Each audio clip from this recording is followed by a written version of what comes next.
Halo, selamat sore Tribunor. Senang sekali saya Mesya Marsabesi bisa menyapa Anda kembali di Tribun Ambon hari ini, edisi 27 April 2026, di mana sejumlah informasi terbaru dari Kota Ambon dan sekitarnya akan kami hadirkan untuk Anda. Kita mulai dengan berita pertama. Hanya 1 jam pasca dijebloskan ke penjara, tersangka kasus asusila tewas dikeroyok. Nasib tragis menimpa MP alias A 32 tahun, tersangka kasus asusila terhadap 4 anak di bawah umur. MP tewas hanya dalam waktu sekitar 1 jam setelah dijebloskan ke dalam rumah tahanan atau rutan Polresta Pulau Ambon dan Pulau-Pulau Lease. Peristiwa tersebut terjadi pada Minggu 26 April 2026 dini hari. Korban diketahui baru masuk ke dalam rutan sekitar pukul 1 dini hari waktu Indonesia Timur, namun belum genap 1 jam berada di dalam sel, korban diduga menjadi sasaran pengeroyokan oleh sesama tahanan. Diketahui perkelahian terjadi di dalam sel dan melibatkan 9 orang tahanan. Situasi di dalam rutan mendadak ricuh hingga menyebabkan sejumlah tahanan mengalami luka-luka. Kasih Humas Polresta Pulau Ambon dan Pulau-Pulau Lease, Ibda Janet Luhukai, membenarkan adanya insiden tersebut. Ia menjelaskan perkelahian terjadi tak lama setelah korban dimasukkan ke dalam tahanan. 9 tahanan yang terlibat masing-masing berinisial BP, CL, PS, kemudian PB, YT, ada AB, PW, RL, dan DRL. Akibat kejadian itu, beberapa tahanan sempat dilarikan ke rumah sakit untuk mendapatkan perawatan medis. Namun MP alias A tidak tertolong dan dinyatakan meninggal dunia. Korban kemudian dibawa ke RS Bayangkara Tantui pada Senin 27 April 2026 sekitar pukul 3:30 dini hari waktu Indonesia Timur oleh petugas jaga. Kasus ini turut menjadi sorotan internal kepolisian. Propam Polresta Pulau Ambon dan Pulau-Pulau Lease telah melakukan pemeriksaan terhadap 8 anggota piket jaga tahanan yang bertugas saat insiden berlangsung. Saat ini polisi masih melakukan pendalaman untuk mengungkap penyebab pasti perkelahian tersebut sekaligus mengevaluasi sistem pengamanan di dalam rutan. Pihak Polresta Pulau Ambon dan Pulau-Pulau Lease menegaskan akan mengambil tindakan tegas terhadap siapapun yang terbukti terlibat sesuai dengan ketentuan ketentuan hukum yang berlaku.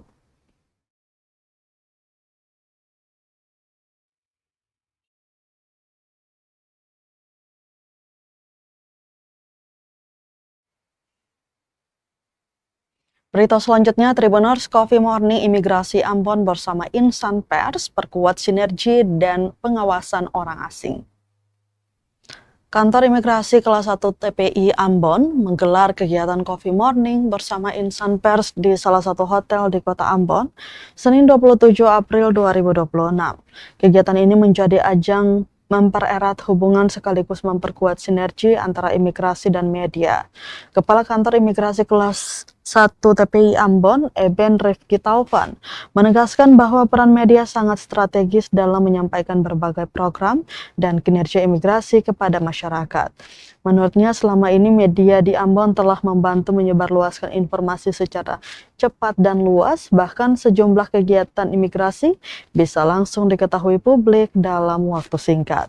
Ia menyampaikan terima kasih kepada seluruh insan pers atas kontribusi yang telah diberikan, sekaligus berharap hubungan yang sudah terjalin dapat terus dipertahankan dan ditingkatkan. Tak hanya itu, Eben juga membuka ruang bagi media untuk memberikan masukan sebagai bagian dari kontrol sosial agar kinerja imigrasi semakin optimal. Dalam kesempatan tersebut, Eben turut menyinggung pelaksanaan pengawasan orang asing yang terus dilakukan secara intensif oleh pihaknya. Ia menjelaskan operasi gabungan telah dilakukan sekitar sepekan lalu, hasilnya secara umum tidak ditemukan pelanggaran signifikan. Para warga negara asing yang berada di wilayah kerja imigrasi Ambon diketahui telah memiliki izin tinggal yang sesuai. Ia menegaskan bahwa pengawasan bukan semata untuk mencari kesalahan, melainkan memastikan seluruh warga negara asing baik yang bekerja, berwisata maupun dalam pernikahan campuran memiliki izin yang sah dan sesuai peruntukannya. Sementara itu, Ketua Persatuan Wartawan Indonesia atau PWI Maluku, Alex Sariwating, menekankan pentingnya menjaga kemitraan antara media dan institusi pemerintah, termasuk imigrasi. Ia mengingatkan bahwa setiap pihak memiliki peran masing-masing yang harus dijalankan secara profesional. Alex juga mengajak seluruh wartawan untuk terus menyajikan berita yang akurat, berimbang, dan bertanggung jawab sebagai bentuk kedukungan terhadap kinerja pemerintah sekaligus menjaga kepercayaan publik. Kegiatan Coffee Morning ini diharapkan menjadi momentum memperkuat kolaborasi antara imigrasi Ambon dan insan pers dalam menghadirkan informasi yang transparan, edukatif, serta bermanfaat bagi masyarakat luas.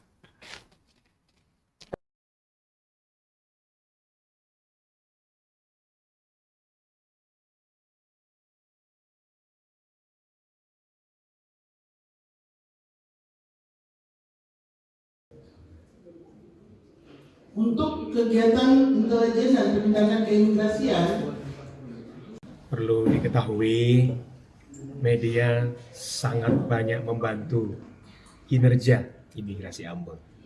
Karena melalui media ini masyarakat dapat tahu apa yang dikerjakan oleh imigrasi Ambon. Sudah kami laksanakan, memang secara umum orang asing kan tidak terlalu banyak. Dan kebetulan mereka punya izin tinggal itu sudah sesuai semua. Namun demikian, tidak menunggu kegiatan operasi Wirawaspada, tim dari pengawasan imigrasi Ambon juga terus melaksanakan kegiatan pengawasan, juga dari fungsi intelijen juga semua berjalan. Ya, bukan mau mencari kesalahan, paling tidak membuat wilayah kerja Ambon khususnya, semua orang asing yang ada, baik yang kerja atau yang berwisata atau yang kawin campur, semuanya mempunyai izin yang masih berlaku, perizinan yang sesuai dengan peruntukannya. Gitu. Kepada teman-teman wartawan, dengan maksud memang itu supaya jangan ada pemberitaan yang tidak faktual, berdasarkan fakta dan data. Karena itu saya memohon kepada kita semua, jalinan kemitraan yang sudah terjalin baik ini tetap kita jaga, kita pelihara, dan tolong membantu pihak imigrasi ini dalam menyajikan berita-berita yang bertanggung jawab. Terima kasih.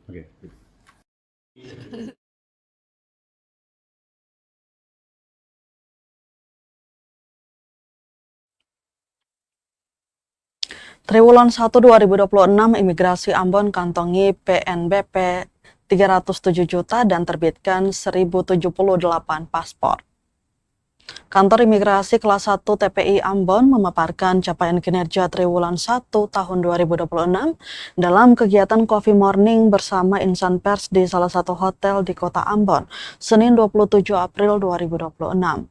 Dalam forum tersebut, Kepala Kantor Imigrasi Kelas 1 TPI Ambon, Eben Rifki Taufan, menekankan bahwa transparansi kinerja kepada publik menjadi bagian penting dari akuntabilitas lembaga yang turut didukung oleh peran media. Sepanjang Januari hingga Maret 2026, realisasi anggaran kantor imigrasi Ambon mencapai 4,29 miliar atau sekitar 20,50% dari total pagu 20,24 miliar. Sementara itu, penerimaan negara bukan pajak atau PNBP tercatat sebesar 307,45 juta.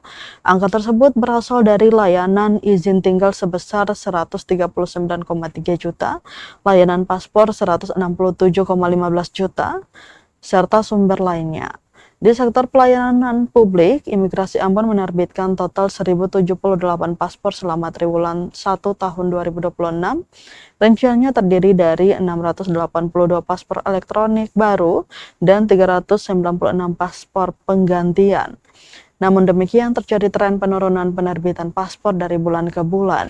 Pada Januari tercatat 513 paspor, Februari 328 paspor, dan Maret turun menjadi 237 paspor. Penurunan ini menjadi salah satu catatan penting untuk evaluasi layanan ke depan. Dalam pelayanan izin tinggal keimigrasian tercatat 269 permohonan yang diproses, visa on arrival mendominasi dengan 161 permohonan. Selain itu terdapat 88 permohonan izin tinggal kunjungan atau ITK, 17 izin tinggal terbatas atau ITAS, 1 izin tinggal tetap atau ITAP, serta 2 exit permit only di bidang pengawasan.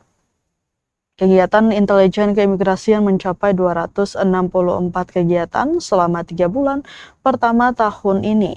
Operasi intelijen menjadi kegiatan terbanyak dengan 14 kali pelaksanaan.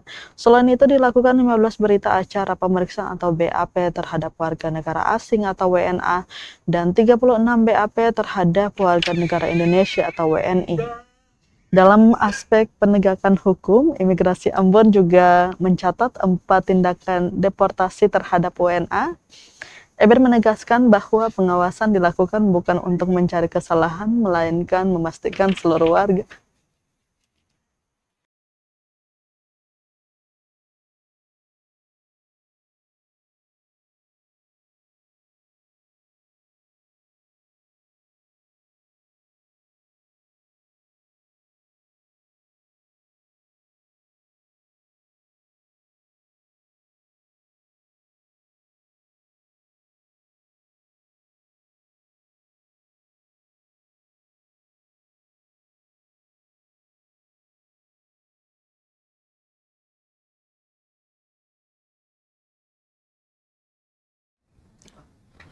Kami lanjutkan, Tribuners, upaya penyebaran informasi ke publik juga terus ditingkatkan.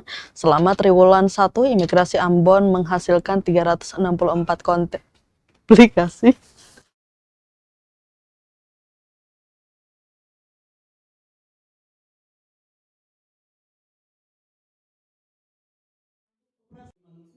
berapa banyak?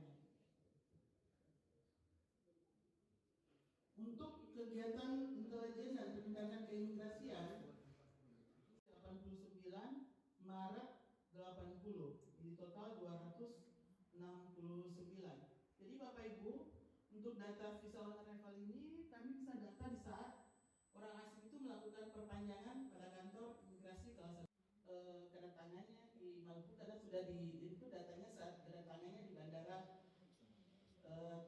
checkpoint atau dibilang ya biasa di sini orang datanya lewat totalnya 1 orang. Multiple re-entry permit atau MAP, Januari nihil, Februari nihil, Maret juga nihil. Identitas jumlahnya 2, Februarinya 10, Maretnya 5, totalnya 17. Dan untuk izin tinggal tetap atau ITAP, Januari 1, visa on arrival atau biasa dibilang VOE, Januari 69, Februari 44, keseluruhan kru 94, penumpang 20.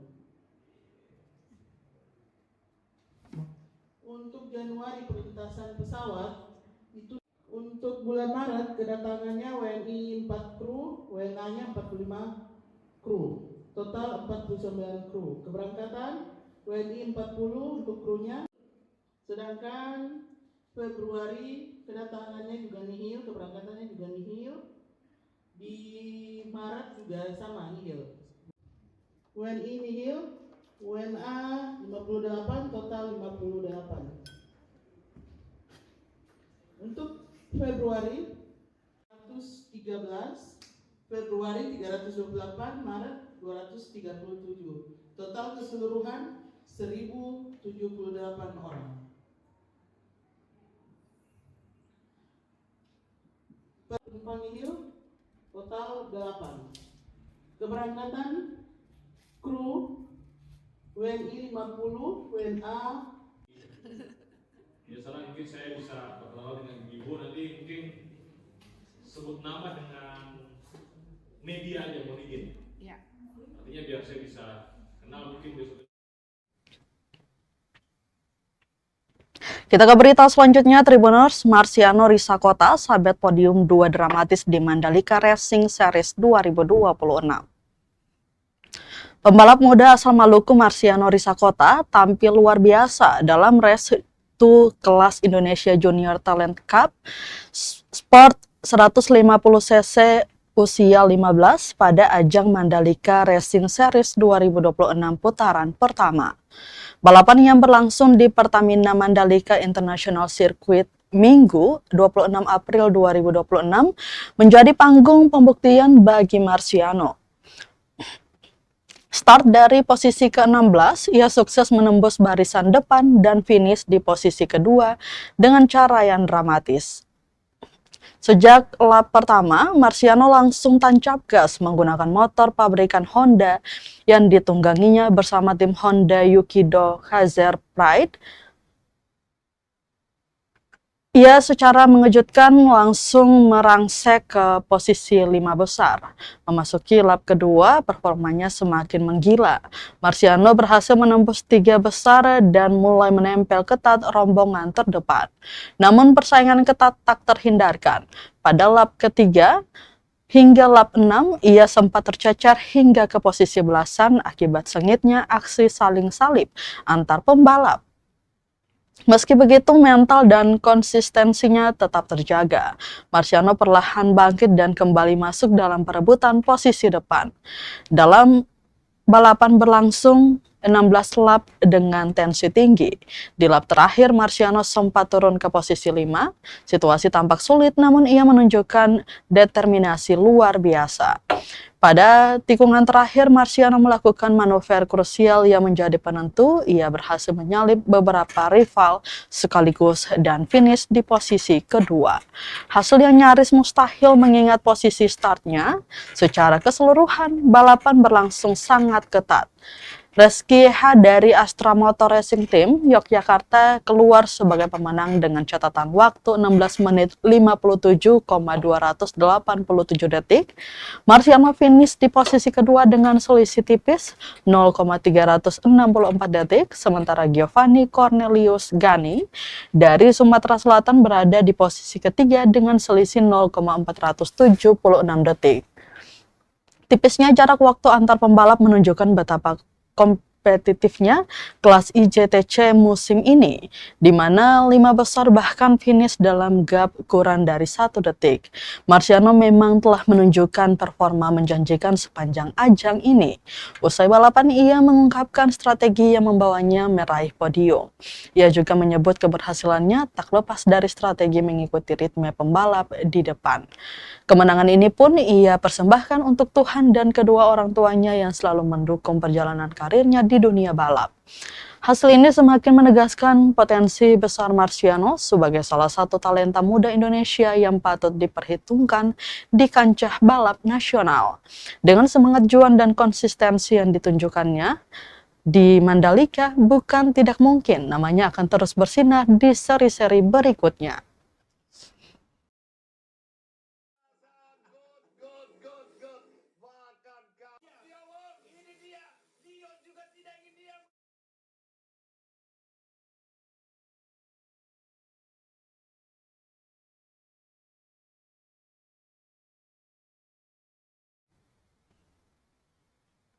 Berita terakhir, Tribuners peringati Hari Kartini, PDI Perjuangan SBT dorong hilirisasi sagu lewat lomba gulung papeda. Dewan Pimpinan Cabang atau DPC PDI Perjuangan Kabupaten Seram bagian Timur SBT menggelar lomba gulung papeda dalam rangka memperingati Hari Kartini ke-147 yang jatuh setiap 21 April.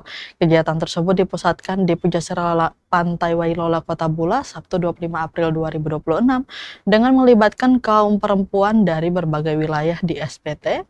Ketua DPC PDI Perjuangan SBT Abdul Aziz Yanlua mengatakan lomba tersebut sengaja dipilih sebagai bagian dari upaya mendorong program pemerintah daerah khususnya hilirisasi sagu.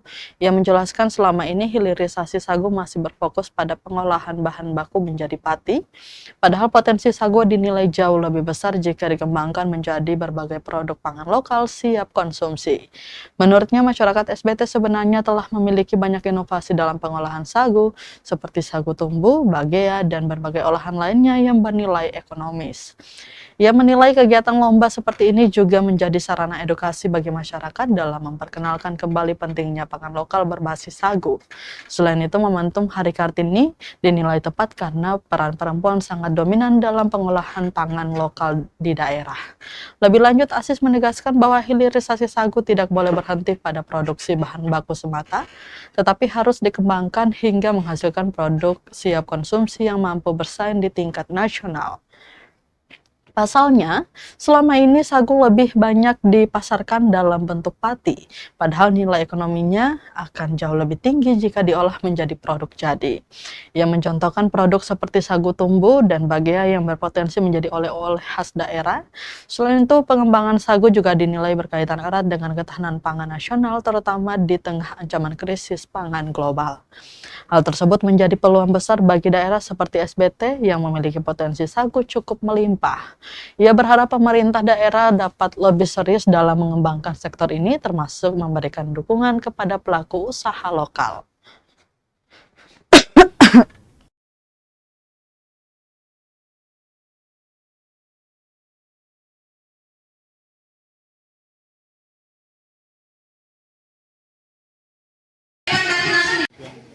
Baik, yang pertama kegiatan ini dilaksanakan berdasarkan instruksi dari DPP kepada seluruh DPD dan DPC.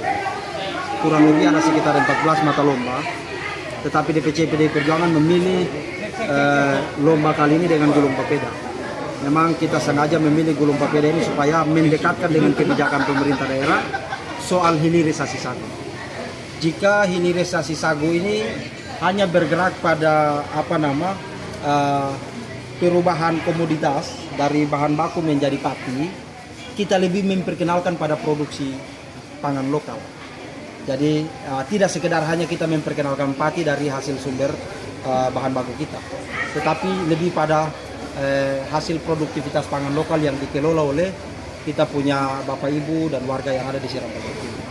Salah satu contoh diantaranya soal pengelolaan sagu tumbu, produksi bagea dan seterusnya yang merupakan hasil kreativitas dan inovasi warga yang ada di Seram Bagian Timur ini yang kita ingin kembangkan.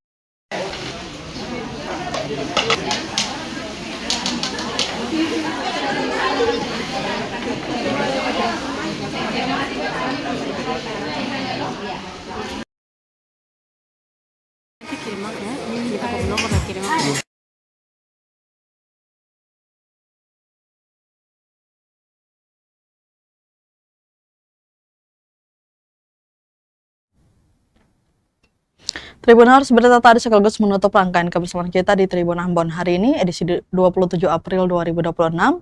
Mewakili seluruh kru yang bertugas, saya Mesyo Marsabesi pamit undur diri. Selamat sore dan sampai jumpa. Amato. Download Tribun X sekarang. Menghadirkan lokal menjadi Indonesia.